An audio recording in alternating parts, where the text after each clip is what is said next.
Meori pa me bene Jisu te uhum to doriori bona Golgota. To kawonen uhum te asino na kaho aba.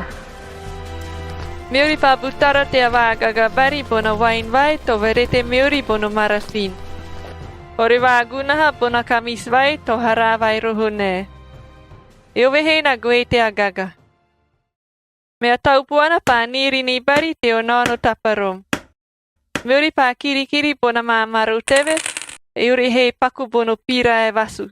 Te atara bona tabe torogono a peha ava. E uri na niri ni bene Jisu te onono taparom, te anain kiroko te anubu-nubu.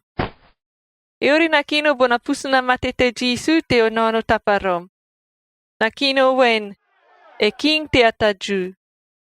A buaku a tō kawakawaru me na niri ni rohori te obuo nono taparom te uriko mana. A meha te apapa matau ne Jisu, a meha he te apapa ke ruka. E ori to pita oha vai bata rohorori na suvi na oko bata ni no bari, para na wabuki-buki kaho bata no. E ori he te aboha bata wen. Aya, yan kowe, to paste kino mayin pena-pena. Ada pa vigu wahai bona kukano bon. Ha. Barahai ko mana yan.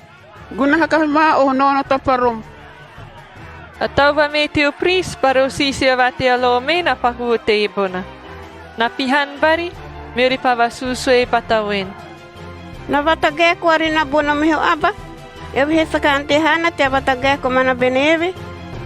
Bebe karisto aspuana mamana. E king te ata Israel. Torguna hakahima bono non taparom. Ei kuai.